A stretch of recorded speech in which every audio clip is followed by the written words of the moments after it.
that you had slept with your ex in your house. Yeah. And you don't have no shame in it, huh? But I slept with him after his ex called me telling me that they were having an affair too. Oh, the revenge sex. Yes, I wanted him to feel just as hurt as I did. In the beginning, their relationship was filled with fairy tales and felt like a Disney movie. Sadly, it came to a quick end after the seed of doubt spread like wildfire in the minds of her boyfriend and her family members. If the DNA results do not come out in her favor, she can kiss everything she has built with the defendant goodbye.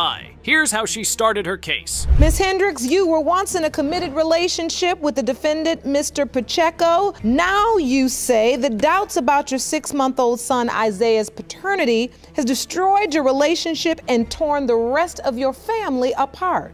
Yes, Your Honor.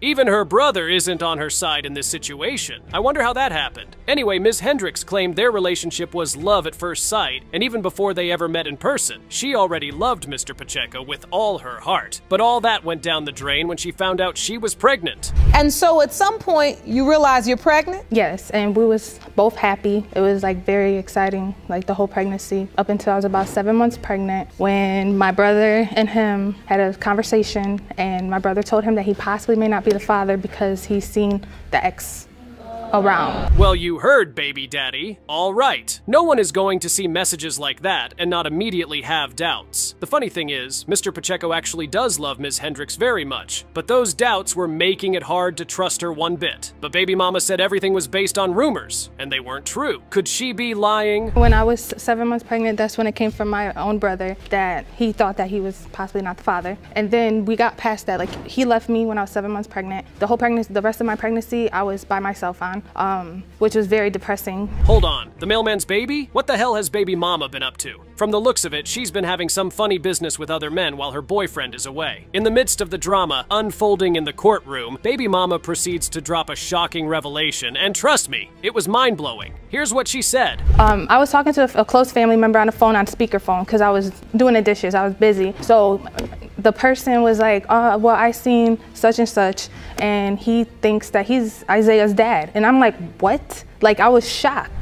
An ex from jail is claiming to be the father of your baby, and you have no idea why. Now that definitely sounds very shady to me. Baby daddy, already filled with all the doubt in the world, goes on to tell the judge that she was Ling, and her mother gave the ex the number he used to reach out to Miss Hendricks. But for me to say about her mother was the one that gave the dude the number. Her ex, the number to get in contact back and forth, all about the baby situation. For me, it really bothered me and it hurted me, you know what I'm saying? Because at one point, I felt like her mother was like a mother to me. And how she gonna come and, you know, stab me in the back. Oh, now that came as an unexpected bombshell. But can she really blame baby daddy for refusing to sign the birth certificate of the child after having these many doubts? As if that wasn't bad enough, Ms. Hendricks had Mr. Pacheco kicked out of the hospital and told him to his face that he wasn't the father of her child. We got into a verbal discussion, so I got kicked out of the hospital that day. When I got kicked out of the hospital... You got kicked out of the hospital because you were being rude to me. I wasn't doing nothing to you. Like, when she was 7 months pregnant, she came out and said, oh, you might not be the dad of baby Isaiah. And for her to say so that actually came out of your mouth? Her mouth. Even Judge Lauren had to spell out the truth to her face. You don't say something like that to a man who already has doubts about your child. Finally, her baby mama's brother walks up to the stage and decides to explain why baby daddy should have doubts about the child. This is what he had to say. I had noticed coming back and forth from work that there was this other man kind of hanging out. But one morning when I was leaving for work, I had noticed that this man's belongings was on the living room floor. I don't know exactly what went on, but that had caused some suspicion. But that was different times, like totally different times. Can baby mama tell the truth already? I mean, her own brother doesn't even trust her enough to be on her side. But trust me, baby daddy was beyond hurt by the situation. What hurt the most was the fact that he was there all the way, even with doubts in his head. It's a doubt in my head, like, if he's not my son. You know, the bottom guy went 7 months. I've been there. You know, I did everything for that kid. Bought him clothes, bought him diapers. Yeah, there's times now that I'm not there like I used to be. But why is that? All the rumors. You know what I'm saying? So you don't see that. It breaks my heart because I feel that he doesn't even treat him. They could go on and on about who did right and who did wrong, or who is telling the truth and who isn't. The only way the truth is going to come out is if the judge reveals the DNA results. Well, that's where we are. Let's see if baby daddy is going to be a happy man in the end. Mr. Pacheco, you are his father. That's good. My nephew has a father. That's good. That's good. I'm sorry for everything I put you through. I'm happy for all of you. Thank you. And I say that only to point out that secrets, lies, and a lack of trust, it can permeate the fabric of any relationship. You can tell all the lies in the world, but at some point, the truth is always going to come out. Mr. Jordan was in court furious as hell because the defendant tricked him into playing the daddy role for a whole 2 years. Now he finds out there's another man who could be the potential father, and he wants a DNA test. Here's how their case kicked off. Mr. Jordan, you claim the defendant tricked you into signing her daughter's birth certificate and being a daddy. But 2 years later, you were told that another man is her biological father. You opened your case because you want DNA proof you are not the father so you can get your name removed from the birth certificate. Is that correct? Yes, Your Honor. And just like that, Mr. Jordan wasted no time in diving straight into how he was tricked. And as I said, he was quite upset. He claimed she took advantage of him because she saw that he was a provider and she wanted her child to have a good father. But as far as love and wanting to have a family went, Ms. Heim didn't want any of that. So you thought her motive really was that you were a provider, you were there for the child, and you were going to do right by the child. Right. But you believe she was being deceitful. Yeah. Were you being deceitful, Ms. Heim? No, ma'am. He's a great father, and I only had sex with one man when we were together, and I had sex with him one time, but we've been messing around for 7 years. Ow! Now that right there was a shock to everyone. She slept with the other guy once and got pregnant? Something smells fishy, and Ms. Heim is definitely hiding something. Even with all the allegations, she still believed Mr. Jordan was the father of her child. But how if you had sex with the other guy? I just know that he's the father. So, Mr. Jordan... And he needs to stop listening. No, he listens to his family members, my family members, the people on the streets, and everything about that. And I just came today to show everybody on the streets, his family members, my family members, that he's the father, and I'm tired of it. Well, that definitely brings some confusion to the whole case. Maybe baby mama's telling the truth after all. I guess we'll find out soon enough. Even with tears dropping from her eyes, Mr. Jordan wasn't moved by any of it. He still stood firm on his claim that he was there for the child from the day she was born to this current day. I love that little girl, you know what I'm saying? Like, I was there, I cut the umbilical cord, I passed out. I was there, you know what I'm saying? I sung happy birthday when she was born, you know what I'm saying? I watched the little nasty little afterbirth. Horrible, you know what I'm saying? But I was there. So you were there for the whole birth Everything. and the nasty afterbirth. Everything, you know what I'm saying? I was there for the weird pregnancy cravings. I was there to rub the feet. I was there to get up out my sleep at night to go get pickles and ice cream. I won't even blame Judge Lauren for asking that question because everything was going so well in the beginning. How did they find themselves in such a messy situation? Apparently they had a family gathering and that's where the truth was revealed. Here's how Mr. Jordan remembered it playing out. You know what I mean? So she said something about this family member's in front of this family member's boyfriend or whatever. So the family member turned around and was like, well, why you ain't told Chris that he's not Caitlin's dad? What? So I'm like, at that moment, it was just like, I was more in shock than it, because at the end of the day, it's just like, it's very funny, but you know, you can say whatever. But as she was saying it, she pulls out the phone. Talk about a bombshell dropping in a courtroom. That certainly came out of the blue. It looks like baby mama wasn't telling the truth after all. Oh, trust me, Mr. Jordan wasn't just reading to tell the truth. He had evidence to show that there was actually another guy in the picture. And this is from Santavius Night, and it reads, me and my baby Kate. And my thing is, when did anybody get the time to even take my daughter over to somebody else's house? Like how am I the last person to find out? Do you know who this man is, Miss Heim? That's the guy I had sex one time with. Enough with the lies already. I mean, she can't even defend herself anymore. Judge Lauren was tired of continuously listening to Ms. Heim lie about almost everything. So she decided to hear from the side of the other potential baby daddy. Here's how that little interaction went down. Do you believe Caitlin is your daughter? Yes, that's my baby. She told me when she got pregnant, she's like, I'm pregnant. I'm like, what you telling me for? She like, well, it's not Chris, because me and Chris been together a year and a half, and we ain't got pregnant. Soon you touch me, I get pregnant. No, he's lying. When I came back in town in April, I had sex, and then I found out I was pregnant in June, so how is that possible? I just called him and let him know that I was pregnant.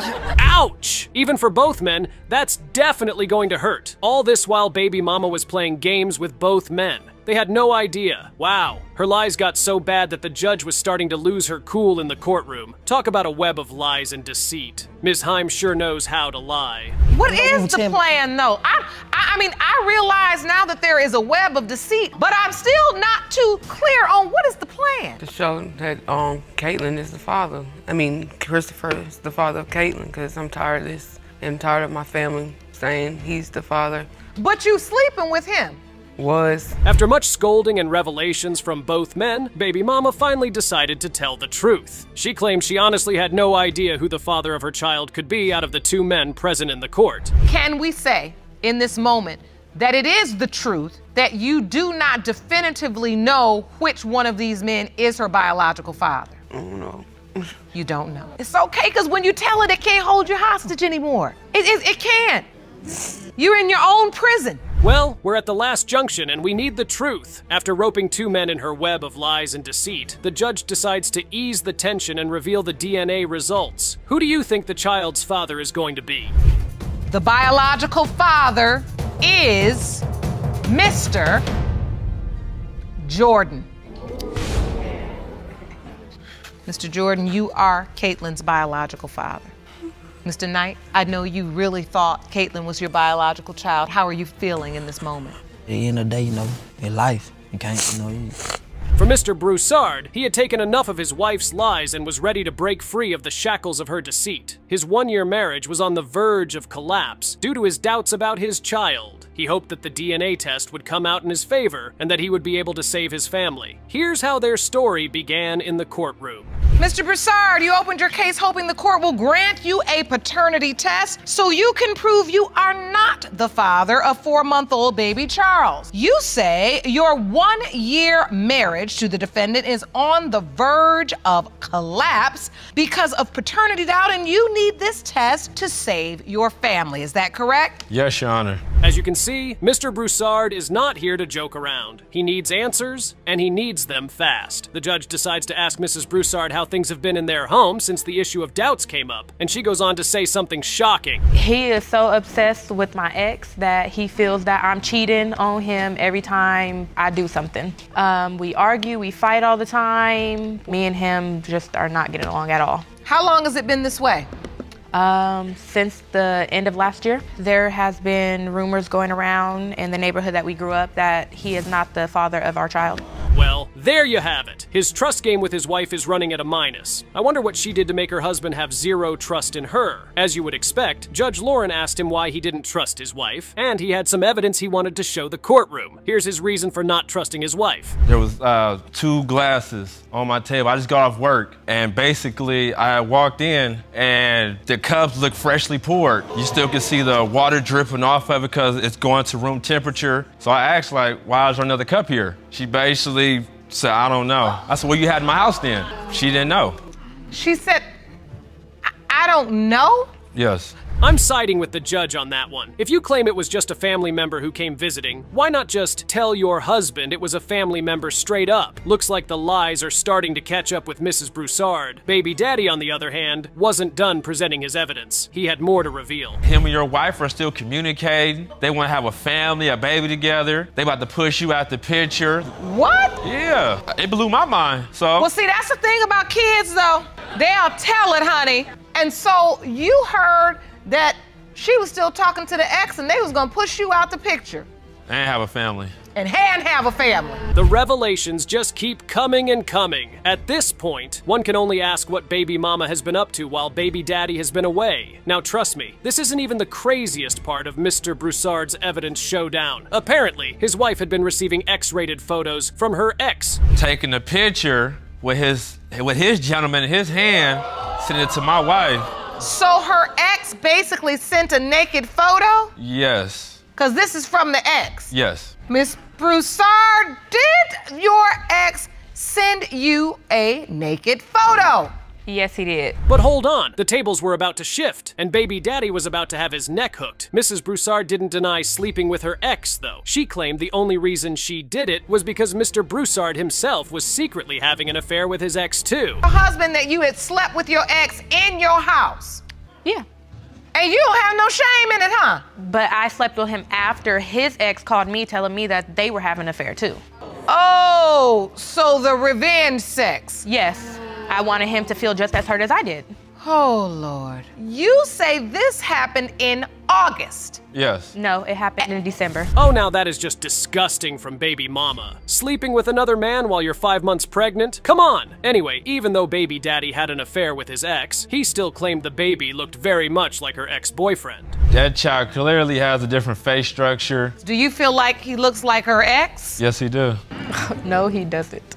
It's just messed up that an innocent child got put in the middle of it. I just want confirmation. I just want to be set at ease. Like, if this is my child, I could move forward and be the proper father and be at my best potential in his life. It's about time we ended this charade of lies and deceit. It's been going on for far too long, and it's high time we found out who the child's father is. Could the ex-boyfriend really be the father of the child? Mr. Broussard, you are the father. How does it feel to hear that?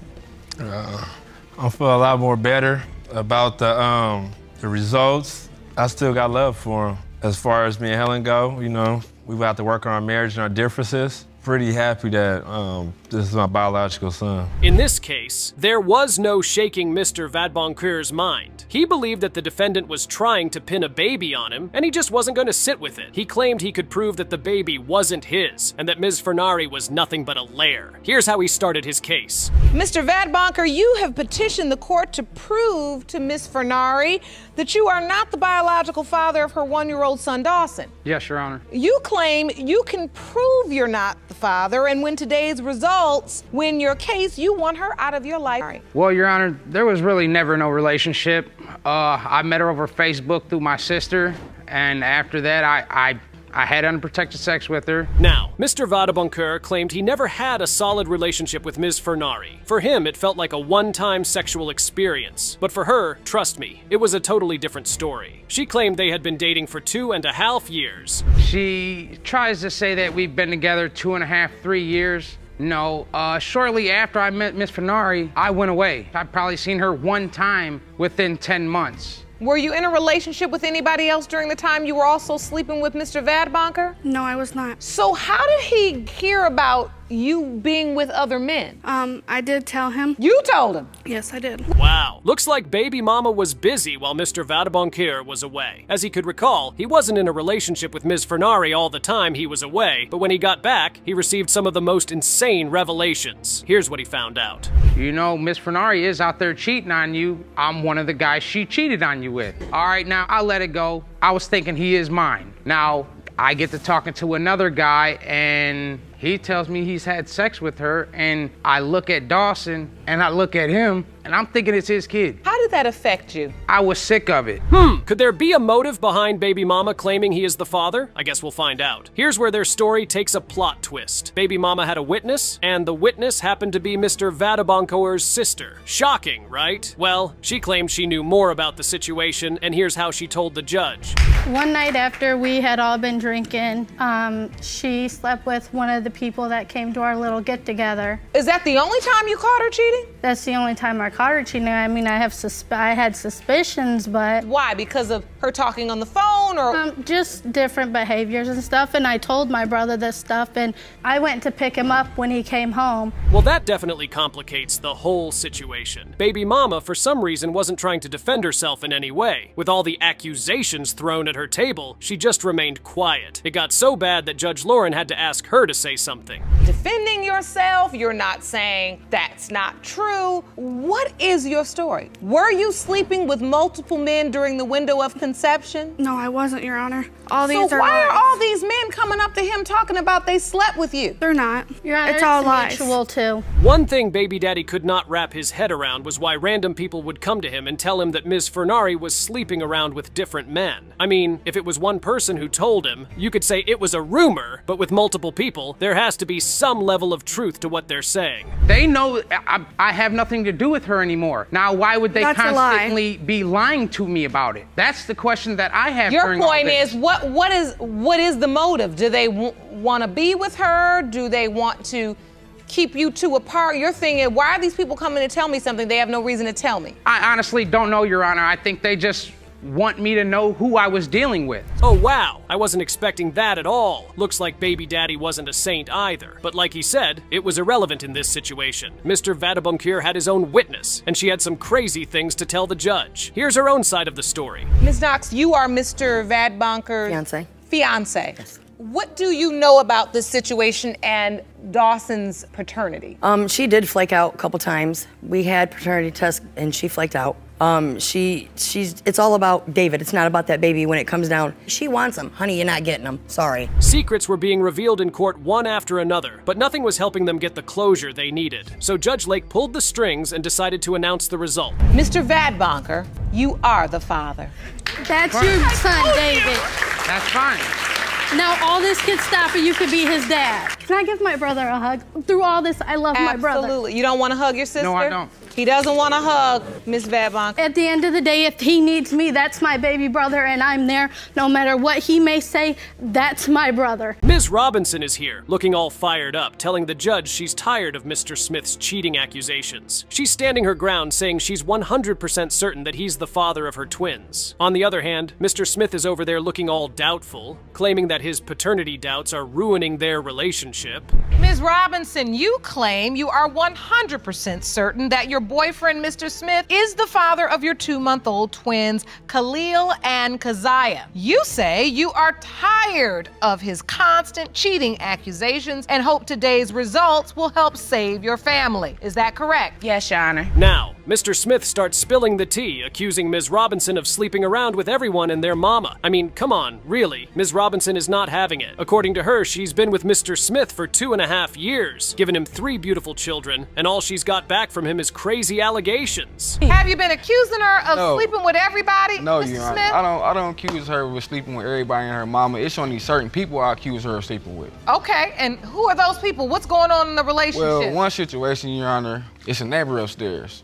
She came and got me from work one day. I hop out, he would confront me about a parking spot. And then we have Mr. Smith dropping bombs about a neighbor upstairs. Apparently, this neighbor heard some things, saw some things, and even sent a creepy letter to Ms. Robinson. I mean, who does that? He come over there unannounced all the time, popping up all the time. Hold on, wait, no, you was lying. He came to the house one time looking for you. He came over there multiple times without me even knowing. I'm at work. Lord. Why? You gonna sit here and lie like that in court? No. Seriously? Hold on, folks. Mr. Smith isn't done yet. He's now pointing fingers at his so-called friend, who he claims is like a brother to him. This friend has been coming over unannounced, flirting with Ms. Robinson and making Mr. Smith feel all kinds of ways. The courtroom is heating up, and we're just getting started.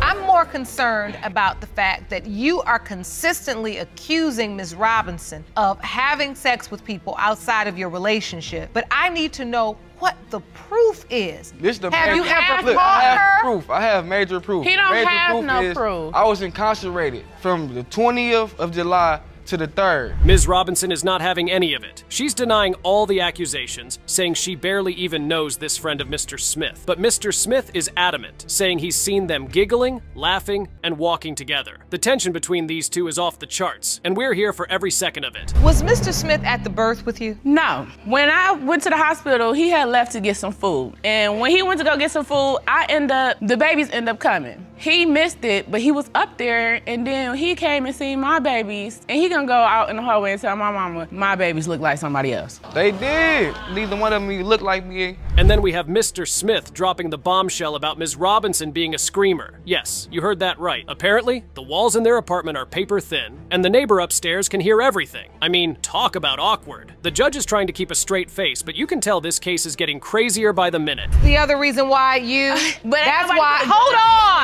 hold on. Now y'all might try to out-talk each other, but you're not gonna over-talk me. Just let me get a word out. I want to understand, if these children are not your biological children, you want your name removed from that birth certificate. I feel like she forced my name on her anyway in the first place. The accusations keep flying, with Mr. Smith claiming that Ms. Robinson is putting on a show for the neighbor. Ms. Robinson is defending herself, saying she's just enjoying her sexual experience. The judge is trying to make sense of it all, and the bombshells just keep on dropped. And you still believe, though, that these children could be your best friends. They look just like them. So when you look at the babies, you see your best friend and not you. Look at that, you don't see the resemblance? Okay. Same eyebrows, same They do. eyes. Okay, see they this? look alike, but I that's know not y'all his see it. baby. I have not even slept with this Come on now. man. As the case unfolds, we see Mr. Smith getting more and more worked up about this friend of his. He's convinced that something fishy is going on between him and Ms. Robinson. The tension in the courtroom is so thick you could cut it with a knife. The DNA test results are in, and we're about to learn the truth. Mr. Smith, you are the father.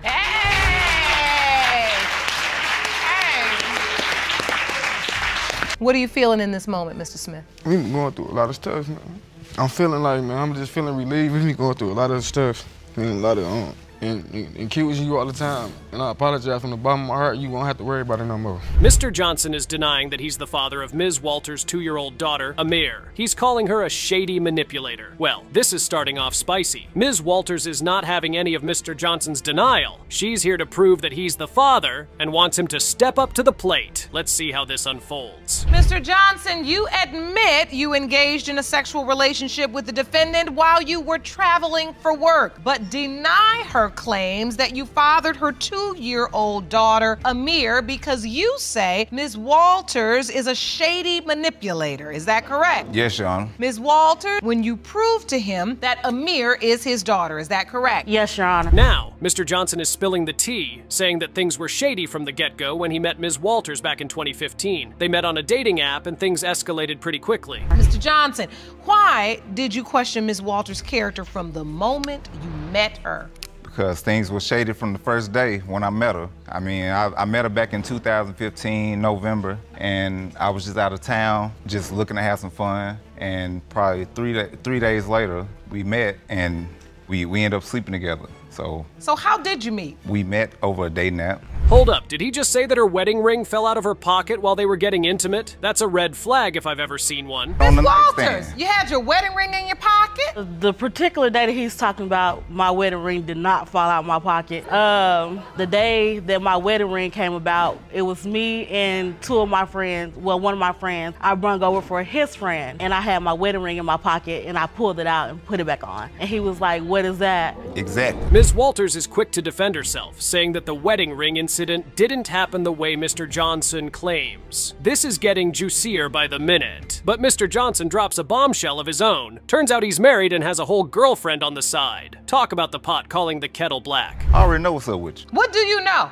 I know what's up. So you're... She getting money from another dude and spending and messing with me with it. So why would I give you So some when you're money? sitting in the car and the phone rings, you just sit quietly? Yes. Yep. Sit quietly. Time, Your Honor. Wait, so you sit quietly or she tells you to be quiet? She'd be like, shh. I'd be like, okay. Ms. Walters had a lot to get off her chest, too. She revealed that she was also seeing other men while dating Mr. Johnson. The drama continues as Mr. Johnson recalls the moment Ms. Walters called him to say she was pregnant. He was quick to congratulate her, but then she dropped the bomb that the baby might be his. All right, so you knew you had condoms. You had come prepared to have protected sex. Mm-hmm. And it is your recollection and your testimony today, you had protected sex with Ms. Walters. Yes, Your Honor. So when she calls you to say, I'm pregnant, your response is, congratulations.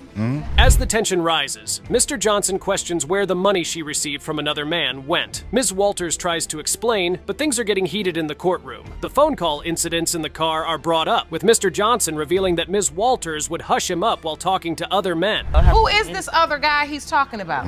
Well, I was dating Some dude this she ain't guy. messing with no more. I was dating this guy in the summer of 2014. Hi, dude. And Mr. Johnson went digging in old Facebook photos and screenshotting old pictures of old guys. At the end of the day... Okay, Ms. Walters? Oh. Ms. Walters defends herself, saying that she had to meet another man for money while she was with Mr. Johnson. Now, Mr. Johnson is adamant that he's not the father of Amir, especially with all the shady behavior he's witnessed from Ms. Walters. Hey, Ms. Walters? Oh. Yes, Your Let Honor. me ask you this. No. Why are you so convinced Mr. Johnson is the father if there was another guy? Because I had a DNA test with that other guy, Your Honor, and it came back that he was excluded. One other dude. Oh! It came back that he was excluded. One dude. Did you bring evidence of that? Yes, sir. Let me see that, please. As the truth unfolds, it's clear that both Mr. Johnson and Ms. Walters have some skeletons in their closets. Who will come out on top in this paternity battle? Stay tuned for the next episode to find out. Mr. Johnson, you are not the father. Ms. Walters, Mr. Johnson is not Amir's biological father. Do you know who Amir's biological father is? Yep. Well, after That Mr. dude shouldn't mess Johnson with left, no I more. did establish another relationship with someone else. So we've got Ms. White here, who's claiming that her on-again, off-again boyfriend of 7.5 years, Mr. Holly, is the father of her daughter, Macalia. She's demanding that he steps up and takes responsibility. But hold on, Mr. Holly is not having any of it. He's adamant that he's not the father and has some receipts to prove it. Ms. White, you are furious that your on-again, off-again boyfriend of 7.5 years got you pregnant and refuses to do anything for your daughter. You say he better step up and be a daddy when today's results prove what you have always known, that he is Makayla's biological father. Is that correct? Yes, Your Honor. Ms. White is in tears, pouring her heart out to the judge about how she's been struggling to raise her daughter alone. She's had enough of Mr. Holly's excuses and is ready for him to step up. You can feel the tension in the air as she pleads her case. So I don't want my daughter to grow up without her father any longer. It's hard taking care of her by myself, and I need help. And I can see right now you are overwhelmed. I'm overwhelmed because I've been through too much by myself, and it's like you can't live your life and not take care of your responsibilities. Like, I'm trying my hardest to do it, and it's been almost 3 years, and it's getting harder. Mr. Holly, on the other hand, is not backing down. He's sticking to his story that he's not the father and is throwing shade at Ms. White for supposedly crying wolf about being pregnant in the past. The judge is not having any of it and is ready to get to the bottom of this messy situation. I mean, we was cool for a minute, but then, you know, we might be cool 2 days. And then for 2 weeks, you know, she on some trip junk, so we, you know, I wasn't gonna pressure her. So when you say cool for 2 days, does that mean you were still being intimate for those 2 days? No, I wouldn't be there. Now, I might come in on a Wednesday, we might be intimate one week out of maybe a month that I'm gone. Ms. White recounts the moment she found out she was pregnant. And let me tell you, it's a soap opera in itself. She was feeling different, confided in someone else, and ended up pregnant. But wait, there's more! Mr. Holly chimes in with his version of events, claiming that Ms. White had cried wolf about being pregnant before. The plot thickens. I call myself, you know, confiding in someone else. I had, you know, I was with someone else that night. You had sex with somebody else? Yes, ma'am. And at that time, I didn't think I could get pregnant, so I wasn't thinking of pregnancy. So the moment I found out I was pregnant, I immediately called Mr. Holly because I was with him more than anything. As the tension rises, Mr. Holly drops a bombshell about their rocky relationship and how he was always on the road, transporting cars from here to Miami. He's painting a picture of a tumultuous relationship filled with ups and downs. But is he just trying to deflect from the real issue at hand? So you admittedly have not had any relationship with Makayla, the baby, for the past 2 years. I ain't never seen her. I seen her on a picture. And you have moved on with your life because you are certain that she is not your biological child. Right. That's right. Do you have any other doubts as to why Makayla is not your biological child? That baby don't look nothing like me. The judge is not letting Mr. Holly off the hook that easily. She's grilling him about his lack of involvement in Makalia's life and his refusal to even meet her. It's clear that Ms. White is at her breaking point, and she's not backing down until she gets the answers she deserves. Will the truth finally come out? Mr. Holly, let her testify. He's very honest about me saying that I had DNA tests done with another guy. I did, Your Honor. I told him that because I didn't want to deal with Mr. Holly claiming my child. I didn't want to hear him saying that she wasn't his child. I didn't want to hear that because I couldn't believe that because I've been with this man for so long. As the courtroom drama reaches its peak, both parties are at a standstill. Ms. White is desperate for Mr. Holly to acknowledge his daughter, while Mr. Holly is adamant that he's not the father. The tension is palpable, and you can cut it with a knife. The results are in, and we're seconds away from the truth. Mr. Holly, you are the father. Right. Exactly. So yeah. I'm sorry, Mr. Parker. You were sincerely hoping this was your child?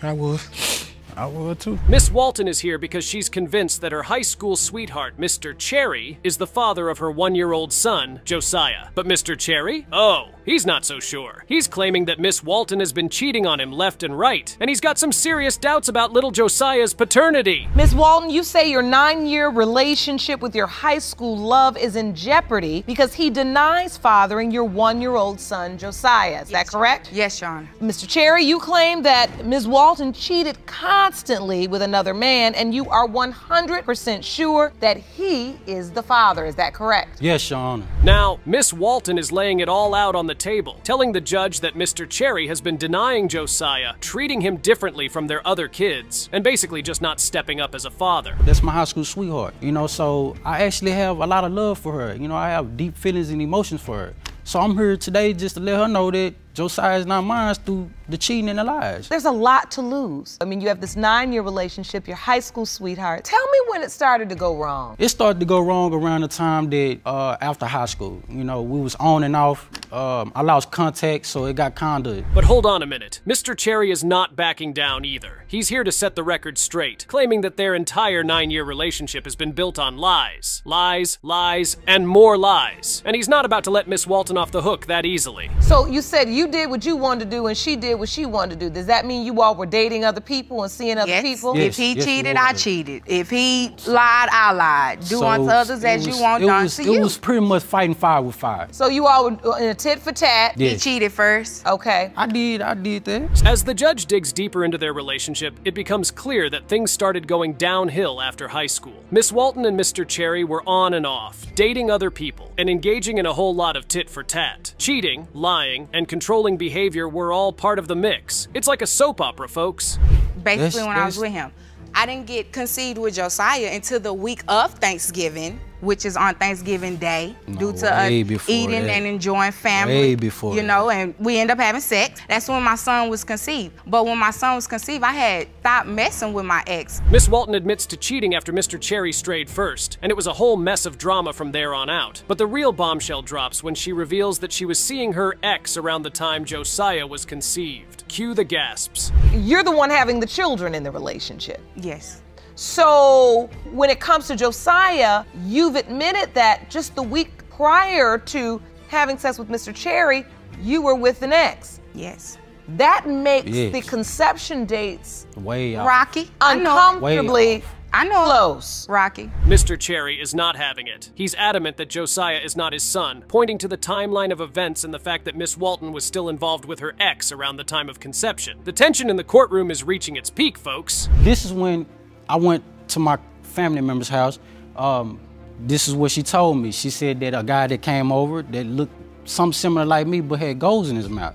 You know, so I asked her. Which is not true, Your Honor, because my ex don't even have gold. I asked her who the guy was, and she didn't say anything, you know, so a couple more days on down the line, you know, I started digging. But Miss Walton is not backing down either. She's standing her ground, insisting that Josiah is Mr. Cherry's son, and that he needs to step up and be a father. The emotions are running high, and it's clear that this case is far from over. So, Miss Walton, where is his place? Probably at his house. And at that time, he was cheating too. So why should I be faithful to somebody that's not faithful neither, Your Honor? So you basically admitting that during that time you were having sex with somebody else? Yes. Okay. Well, I don't deny. Why lie? You're not supposed to lie in court, so I'm glad you told the truth. So this is my third evidence. As the judge continues to unravel the messy web of lies and deceit in this relationship, it's clear that both Miss Walton and Mr. Cherry have a lot at stake. Their family is hanging in the balance, and the truth about Josiah's paternity could change everything. Mr. Cherry, you are the father.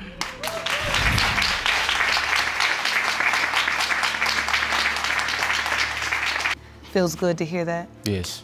I can see the emotion all over your face. This is hard. It's hard.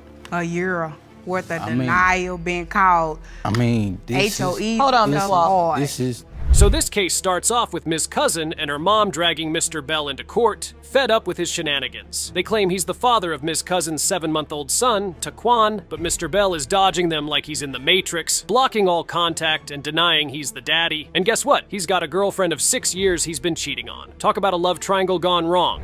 Miss Cousin, you and your mother say you had no choice but to drag the defendant, Mr. Bell, into court today because you're fed up with his lies. Yes, He denies being the father of your 7-month-old son, Taquan, and has even gone to the extreme by blocking all contact with you. Is that correct? Yes, Your Honor. Mr. Bell, you say she's trying to use this baby to bust up your 6-year relationship. Is that correct? Yes, Your Honor. Ms. Cousin's mom, Sharonica, is spitting fire in the courtroom, calling Mr. Bell a two-timing liar who led her daughter to believe he was single. But wait, there's a twist. Mr. Bell's girlfriend, Ms. King, is in the mix, and she's been with him for 6 years. She's sitting there like a statue, probably wondering how she got mixed up with Mr. Slippery Fingers. So, Miss Cousin, you're basically saying that Mr. Bell was a two-timer. He had your daughter thinking he was in a relationship with her, but he was really in a relationship with somebody else? Yes, Your Honor. Is that true, Mr. Bell? No. We went out once, but that was it. A whole weekend? No. I had to get back to her. You went out once? A whole weekend? Yes. Now, Mr. Bell is confident that the DNA results will kick Ms. Cousin out of his life for good. But let's be real. The only thing he's kicking is his own credibility out the window. Ms. Cousin is not having it, though. She's calling him out for mooching off her for lunches and phone bills. That's right, folks. Mr. Bell was living the high life on Ms. Cousin's dime. Mr. Bell, first of all, let me make sure you understand something. I got this under control. I'm listening to the testimony. I'm gonna get to you. They're the plaintiffs. They're bringing this action, so I want to know why. Do you understand? But wait, there's more. Ms. Cousin's mom reveals that Mr. Bell was playing house with her daughter, spending weekends together and having lunch dates. And Mr. Bell? He's got the nerve to say he only went out with Ms. Cousin once. Pfft, as if we're going to buy that. End of the day, I want Cortez to step up and take the responsibility and be a man and help take care of his son. Because me and my husband have been doing it for the last 7 months. Buying milk, strollers, walkers, baby bed, car seat, everything. That take a toll on me. Destiny was on a good route. The plot thickens when Ms. Cousin spills the beans that they were more than just lunch buddies. They were getting cozy multiple times, and Mr. Bell was all about it until the baby came into the picture. Now he's acting like he doesn't know her. Classic move, Mr. Bell. Classic move. Once you know that, right? No. And so, what was the nature of the relationship in your mind? We met at work. I only seen her outside of work maybe twice. We was never together because I had to go home to her. I was staying with her and my kid. Were you flirting with her at work? Yeah. And here comes the kicker, folks. Mr. Bell's girlfriend, Ms. King, did some detective work and found out about the affair through a mutual friend. She saw Ms. Cousin's social media, all decked out with pictures of Mr. Bell. But Ms. King thought it looked immature compared to her own relationship with him. Oh, the irony. No. Well, you said you already ate the food because she was buying it. Yeah, she offered. So, Mr. Bell, you said this was a one-time thing when you had sex with... In a car. Oh, okay, so you had sex in a car. Did you use protection? Yes. No lie. Yes. No lie. Miss Cousin and her mom, they're claiming that this was going on. This was an ongoing relationship. That's not true? No. Ms. Cousin is tearing up, telling us how Mr. Bell came over to see the baby once and had the audacity to ask for sex. And get this, he had a flat tire and needed help from Ms. Cousin's family to fix it. Talk about a freeloader. But Mr. Bell denies it all, saying he's never even been to their house. Yeah, right. And I'm the tooth fairy. How did it go? When I came home, I called him. I said, I'm pregnant. He said, oh, well, call me back. Let me know what you gonna do. And that was it, and he hung up the phone. Did you tell your manager at work? I told my manager because that's the day that my back was hurting. She said, and she you can told go. me the baby wasn't mine. I don't want the baby by you anyway. Judge Lake is not having any of Mr. Bell's nonsense. She's calling him out for his constant interruptions and side comments. She's laying down the law, telling him to be mad at himself for getting into this mess. Preach, Judge Lake, preach. Well, we just want it to be over with, Your Honor, because we really want him to help take care of this baby. You know, Destiny just got a new job now, and I want her to stay positive. I want her to go to college. That's one thing that I want her to do. Holding around. Well, you can say whatever you want to say at the end of the day.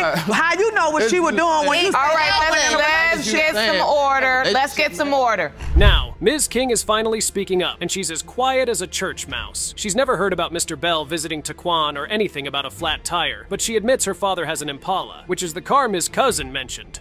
Things are starting to connect like dots in a children's activity book. Do you believe he just slept with her one time in the back of a car? Part of me, yes. You know, because he's always with me. Miss Cousin, I want you to tell the court the nature of your relationship. We slept together 3 times, unprotected, and he know that. Where'd you all go? We'll go anywhere. Where we went? The moment of truth is upon us, and the DNA results are in. Is Mr. Bell really Taquan's father, or was he right to have dodged all those bullets? Let's find out. Mr. Bell, you are the father. Thank you, Lord Jesus. Oh, yes. Oh, yes. You silent now? I'll take my child support papers in the mail. You've been chirping off all day. All day. You could not let them get a sentence out without downplaying everything they said. Everything. Hold on to your seats, folks, because the courtroom drama is about to hit the ceiling. We're diving into the tumultuous saga of Gabriela Lopez and her relentless battle to prove that Mr. Carbajal is the father of her two little ones, Aliana and Noah. What's the twist? A DNA test they claim is as fake as a $3 bill. Ms. Lopez, you are here today because you claim the defendant, Mr. Carbajal, allegedly perpetuated a DNA testing scam to try to deny paternity of your kids. You say you are tired of struggling daily to take care of your children alone, and you need to prove he's their biological father today. Yes, Your Honor. Strap in as Gabriela paints a picture of a whirlwind romance turned sour. The moment they met, sparks flew, and so did promises of a future together. Fast forward to the pregnancy news, and Mr. Carbajal's excitement was nowhere to be found. Ouch! Talk about a romantic crash landing. You meet each other.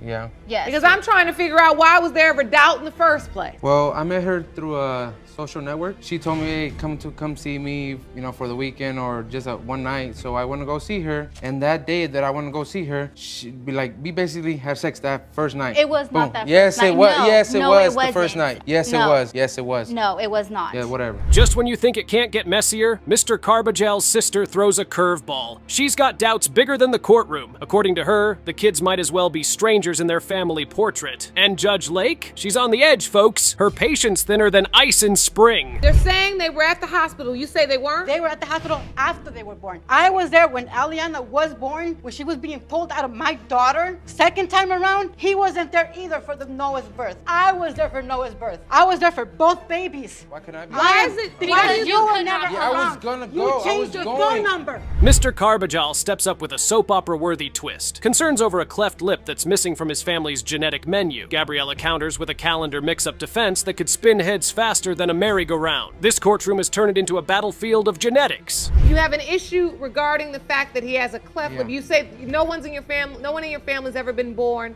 with that. So you believe it's not yours? Your Honor. She also sent me a picture of a man holding my baby. So wait, that was to Your get back. Honor, why would she you're send that? not responsible. Your You're Honor. having And been she was there. pregnant. Hold on. So Ms. Lopez, you sent him a picture? I sent him a picture. As the lies unravel, Judge Lake's fury simmers to a boiling point. You're just looking for something to argue about, she blasts, her words sharp enough to slice through the thickest tension. And boom! What the result reveals is something that nobody was expecting. The castle of lies crumbles, leaving nothing but the harsh truth and a courtroom filled with dropped jaws. Mr. Carbajal, you are not her father. Okay, now we have the answers for Aliana. We still have to get Noah's. My mom wouldn't have spent so much money on those tests to be spend swabbing a lot of other money. people. We spend a lot of kids. money to do those tests. You guys should have still told us what you were No, you think we were do. gonna tell you? Think you guys were gonna let us do it? No. In the grand finale, Judge Lake doesn't hold back. She serves a reality check that hits harder than a gavel on wood. So you lied because you just didn't want to face the truth, she declares, her disappointment echoing off the walls. It's a lesson in honesty, served cold and hard, right there on national TV. Mr. Carbajal, you are not. Thank you. Noah's father. Thank you, Your Honor. Thank you. Thank you. Thank you, Your Honor. What do you gotta say? What do you gotta say for yourself, huh? Why you been lying to me that they're my kids when they're not? And you know, my Who you mom been got really sleeping with? attached to them.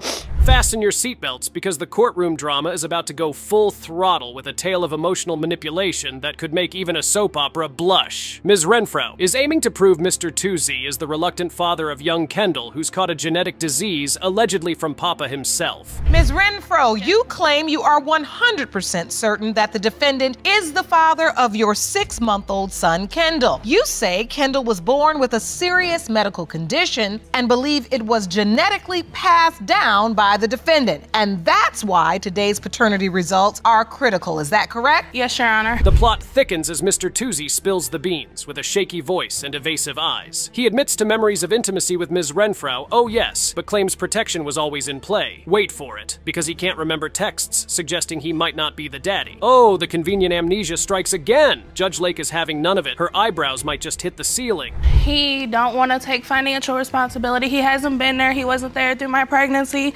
When I had the baby, my baby, he wasn't there. For his surgery, he wasn't there. I contacted him. I tried to let him know, and it was still nothing, no response, no, you know, forget about, you know, nothing.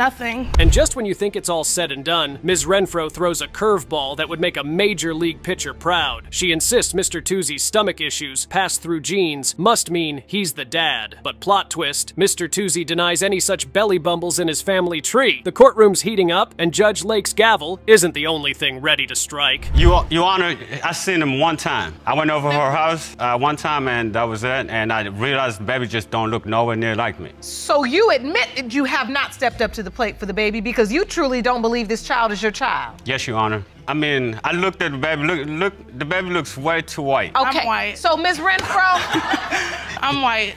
Listen. But hold your horses. The emotional roller coaster takes another dive as Ms. Renfro, eyes brimming with tears, defends her honor. She claims she never played the field during her time of conception. Yet in a jaw-dropping moment, Mr. Toozy wonders aloud why another man's name graces the birth certificate. It's getting spicy, folks, and Judge Lake is about to turn the heat up even more. I had sex with him, I got pregnant, and my son had to have surgery at 6 days old. He had to have part of his intestine removed. See, Your Honor, I don't have any type of medical condition that and Ms. Renfro. But it can be passed through your mom, your dad. It could be down the road from anybody in your family. It don't have to be necessarily from you. What are you feeling in this moment? Just tell me what you're... My son deserves to know who his dad is. In a crescendo of courtroom chaos, Judge Lake slices through the tension. Hold on, she commands, as Mr. Toozy hints that Ms. Renfro might just be after his wallet. The allegations fly faster than a speeding bullet, and Ms. Renfro's defense crumbles under the weight of Judge Lake's piercing stare and pointed questions. The judge's gavel is ready, and so is her verdict. I'm sorry, what did you say, Ms. Stuff happens. Oh, wait, hold on, Ms. Renfro. Come on out, you're getting a whole nother little attitude now. I want to see it. So you say stuff happened? Yes, ma'am. Oh, it sure does. It sure does. That ain't my baby. So you say stuff happened? Yes, ma'am. So why don't you testify to what happened I'm saying what happened. So what happened? I messed with How many men were you sleeping with when you conceived your child? One. Testify to that. One. Okay. Curtain call. As the truths unravel, Judge Lake delivers a scorching rebuke that could melt the bench. She comes for Ms. Renfro for her courtroom antics and manipulation, leaving the audience and everyone in the courtroom on the edge of their seats. It's a spectacular showdown where emotional manipulation meets the immovable force of Judge Lake's judicial might. Mr. Toozy, you are not the father. Yes! Oops. Told you! Oops. Calm down, Mr. Calm down. Toozy. Calm down. This ain't a stadium, and the child's life is truly at stake now. Yes, Your Honor. Miss Renfro? Yes, ma'am. That's not your child's biological father. That's fine. That is fine. I'm okay with that.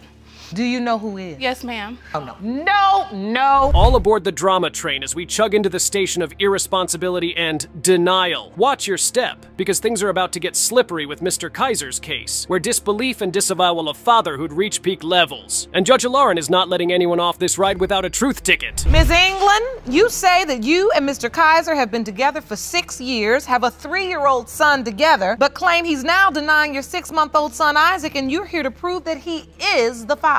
Yes, Your Honor. Mr. Kaiser, you acknowledge one child with Ms. England, but say Isaac is not yours. You say that during your separation from Ms. England, she slept with another man, and you are 100% sure. Mr. Kaiser steps into the spotlight, doubt dripping from every word as he declares his disbelief in being the father. He throws shade like it's sunny, suggesting Miss England's brief affair during their separation is the real culprit behind the pregnancy. The courtroom buzzes, and you can almost hear the collective gasp as Judge Lake sharpens her gaze, ready to dissect every word. The whole time, I stepped up back, true enough. But I stepped up back because we already had a 2-year-old son together, you know what I'm saying? So you accepted her back. You said, you know what, let's try again. But she was still pregnant by his other man the whole time we were together, Your Honor. Your Honor, that's not true. Let me ask you this, Mr. Kaiser. The whole time she was pregnant and you accepted her back, you're thinking the whole time and she's pregnant by another man, or were you thinking... But wait, there's more. As Mr. Kaiser spins his web of suspicion, Miss England England fires back with a tale of neglect and emotional distance. She paints a picture of a man so distant, a telescope couldn't bring him close. The plot thickens, and so does the tension, with Judge Lake steering this ship through choppy waters, her patience wearing thinner than the evidence Mr. Kaiser is clinging to. I left because when my sister died and he was not there for me, and I needed a shoulder to cry on, I didn't have it. Right, so you went with this other guy. I went with the other man because he made it unbearable for me at the house. And now you say that this man, Mr. Kaiser, is baby Isaac's biological father. Yes, ma'am. Okay, listen, the question is the timing in which he was conceived. I can explain that to you right here. I'm 100% sure. Great, And I have now we're back on track. The climax builds as Judge Lake calls on Mr. Kaiser to account for his claims, challenging the depth and basis of his doubts. It's a verbal tug of war, with Miss England countering every denial with a plea for recognition and responsibility. The courtroom transforms into a battlefield of words and wits, and at the center, Judge Lake, wielding justice like a sword, cuts through the noise, and she announces what the real results are.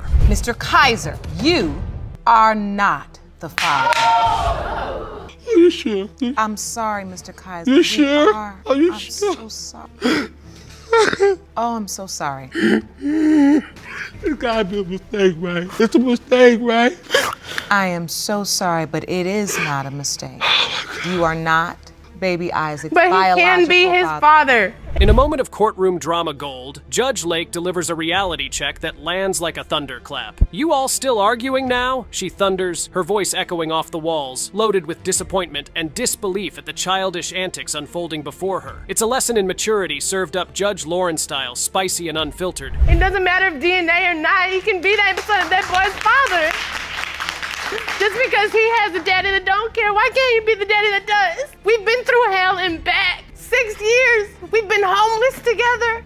We've had to struggle to get where we are now. I don't think it has to end because it's not his blood. Our other child he raises just fine. I understand. We, in this courtroom, recognize that We're zeroing in on Ms. Phillips, who's on a mission to prove Mr. Daniels is the father of her child, despite his untimely death. The stakes? As high as they can get, with inheritance and identity on the line. Fasten your seatbelts. Judge Lake is about to navigate through this storm with the precision of a seasoned captain. Ms. Phillips, you claim that you are certain the defendant's deceased son, Philip Daniels, is the father of your 3-month-old daughter, a miracle, phenomenal Daniel. You say it wasn't until after his tragic passing that Ms. Williamson began to deny her grandchild. Yes. You believe today's results will prove what you already know, that a miracle is her grandchild. Is that correct? Yes. The scene sets with Ms. Phillips, steadfast in her belief, claiming Mr. Daniels is the biological father, amidst swirling doubts and contested memories. But Mr. Daniels' mother, Toya, is not buying any of it. She challenges Ms. Phillips' story, pointing out inconsistencies as wide as the Grand Canyon. The courtroom's tension could be cut with a knife, and Judge Lake's sharp gaze misses nothing. My daughter needs the death benefits of her father, and she needs the help. Benefits? There's no death benefits. He didn't have a job. So what you're saying is, Ms. Phillips, that your child is in need of support. Yes, and I can support her myself. I have a job. I can support her But myself. you believe there would be death benefits It will be owed to her. It will be death benefits. There's no They death mothers benefits. don't know what He's not the father, Your Honor. As the emotional intensity surges, Toya brings up a bombshell, alleged evidence that Ms. Phillips may have been less than faithful. The accusation flies like a rogue missile, threatening to obliterate Ms. Phillips' claims. But wait, there's a twist! Ms. Williamson fires back with a defense so bold, it sends shockwaves through the courtroom. She claims a mystery man's resemblance to her child is undeniable, suggesting a genetic connection that's as visible as daylight. He called, she brought another guy to my house. He answered the phone plenty of times where there was another young man on the phone talking to him. He was doing the cheating. Oh, it wasn't committed. He was going back and forth from. All right, so what did he tell you about the relationship? I mean, she was at my house a couple times. She was there or whatever, but he dipped and he dabbed. Judge Lake, ever the beacon of truth, steps in to untangle the web of hearsay and speculation. With a stern voice and a no-nonsense attitude, she demands hard evidence over idle talk. The courtroom holds its breath as Ms. Williamson struggles to substantiate her claims, her credibility hanging by a thread. You can still make a child, let me tell you that. But listen, Ms. Williamson, what I want to understand is you say your son saw Ms. Phillips with somebody else. Yes. Tell the court what happened. My son came came outside and just got to asking her, like, why would you bring another man to my house? She was like, well, I just came over here, boop. Boop. What is that? It's just like a little conversation. She was saying what she had to say to him, and he was saying what he had to say to her, so. Oh. Yeah. In a climactic showdown, the DNA results are revealed, cutting through the tension like a hot knife through butter. Judge Lake, with a look that could quell a storm, reads out the results. The outcome: a truth bomb that leaves the courtroom in stunned silence. The percentage of relatedness between A Miracle, Phenomenal, Daniels, and Toya Williamson is 99.8%. I told you. I know exactly who my baby daddy is. I don't care. I'm not in that baby life. I don't want to be in that. You don't have Listen, hey, we're not going dark when we just got to the light. We're revving up the engines in the high-speed chase for truth in the case of Miller vs. Rasmussen. Buckle up, as this is a journey over 100 miles of emotional terrain that tests the limits of fatherhood and truth. Ms. Miller, you're here to prove to your ex-boyfriend Scotty Rasmussen that he is not the father of your 3-year-old daughter, Zaylee Rasmussen. Yes, Your Honor. You claim you've been in an ongoing court battle over custody and have petitioned the court several times for a DNA test, all of which have been denied. Yes, Your Honor. Ms. Miller throws the courtroom into fifth gear right from the very start, contesting that her ex, Mr. Rasmussen, isn't the father of little Zaylee, despite his unwavering commitment and marathon drives to see her. The gears grind as Ms. Miller reveals their tangled past, full of custody battles and denied DNA tests, while Mr. Rasmussen counters with claims of hatred, driving her denial. No, I do not hate him because of that. I lost my respect for him, yes. He says this is about visitation, too. He loves his daughter, but you don't want him to have the visitation. Is that true? Yes, Your Honor. Why is that? Because I believe that the only reason why he wants the visitation is to claim her on his taxes. That is the furthest thing from the truth. The road gets bumpier as Mr. Rasmussen details his epic bi-weekly journey. A whooping 160 miles round trip just to see Zaylee. His dedication speaks volumes. But is it enough to navigate the accusations of infidelity and the rocky end to their relationship? This is where the rubber meets the road, folks. Have any way to meet me halfway? You say she hates you. Why does she hate you? She hates me because at the end of the relationship, when things got rocky, I'll admit it, I did go to another woman. I'll be the first to admit that. You know, it was my mistake. Is that true, Ms. Miller? No. It's not? No. Tell me what you believe to be true in this situation. Yes, I was very mad at him for being a cheater. He cheated on me through pretty much our whole relationship. Judge Lake's patience starts to wear thin as the ex-couple's dirty laundry airs out. Mr. Rasmussen's financial contributions come under scrutiny, with Ms. Miller suggesting his motives are tax-related rather than heartfelt. The financial ledger of love and duty gets a thorough audit from Judge Lake, who's not buying any shallow excuses today. He says this is about visitation, too. He loves his daughter, but you don't want him to have the visitation. Is that true? Yes, Your Honor. Why is that? Because I believe that the only reason why he wants the visitation is to claim her on his taxes. That is the furthest thing from the truth. I want my visitation because my daughter means the world to me. I want to be in her life as much as I possibly can. As the journey nears its destination, the essence of Mr. Rasmussen's commitment is questioned deeply. His heartfelt testimony about his presence during Zaylee's birth and his significant emotional and financial investment paints a portrait of a devoted dad. Yet, Ms. Miller's steadfast belief that he is not the father adds a chilling frost to the warm narrative. Mr. Rasmussen, what type of visitation do you have right now?